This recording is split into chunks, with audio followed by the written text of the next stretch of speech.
Agora vamos falar um pouco sobre a máquina analítica de Babbage. Por volta de 1821, Babbage começou a tarefa de acabar com os principais erros que apareciam nas tabelas de logaritmos. Essa pesquisa resultou na máquina diferencial, desenvolvida para calcular uma série de valores numéricos e imprimir os resultados automaticamente. Mas o que realmente mostrou a avançada forma de pensar de Babbage foi a máquina analítica, que por ser um equipamento mecânico e a tecnologia da época não permitir a construção de engrenagens de alta precisão que Babbage precisava, nunca funcionou adequadamente, além de não possuir sistema operacional. Agora que temos uma base para o conhecimento do assunto, podemos começar a falar de sistemas operacionais e a evolução deles ao longo do tempo. O primeiro sistema operacional foi criado durante a Segunda Guerra Mundial, feito somente para fazer cálculos bem específicos que geralmente eram para propósitos militares. A máquina operava usando válvulas e foi a primeira a utilizar código binário, uma linguagem de computador que utiliza somente combinações de 0 e 1 para interpretar informação. Agora irei falar sobre a segunda geração de computadores. Ela foi marcada pela substituição da válvula pelo transistor. O transistor revolucionou a eletrônica em geral. Eles eram muito menores do que as válvulas a vácuo e tinham outras vantagens. Não exigiam tempo de pré-aquecimento, consumiam menos energia, geravam menos calor e eram mais rápidos e confiáveis. No final da década de 50, os transistores foram incorporados aos computadores. O primeiro computador a transistor foi o Tragic, da Bell Laboratories, e apareceu em 1955.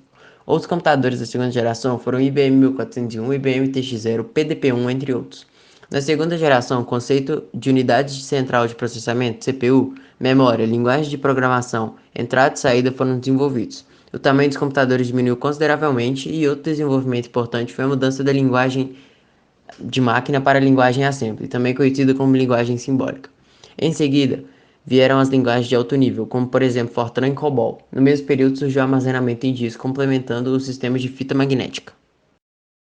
Agora eu vou falar um pouco sobre a terceira geração de computadores, que é conhecida como a geração dos circuitos integrados e da multiprogramação, diminuindo consideravelmente o preço do computador e o tamanho de seus equipamentos, enquanto aumenta seu poder de processamento.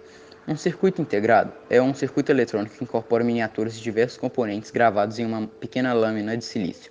Ela é montada e selada em um bloco de plástico ou cerâmica com terminais conectados a seus componentes.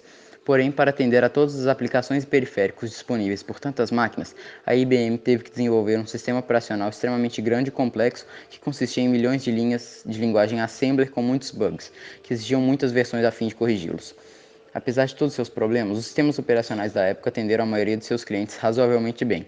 Além disso, lançaram várias técnicas utilizadas até hoje, como a multiprogramação, que evoluiu para oferecer aos usuários tempos de respostas razoáveis e uma interface cada vez mais amigável. Para tal, cada programa na memória utilizaria o processador em pequenos intervalos de tempos. Esse sistema ficou conhecido como time sharing.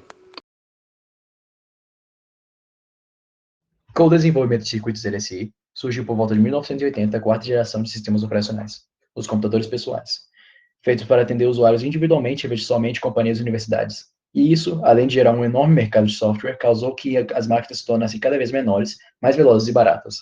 Outro grande desenvolvimento foi a tecnologia de rede de computador, que permitia coisas como a cópia de arquivos de uma máquina para outra facilmente, e também os sistemas operacionais distribuídos.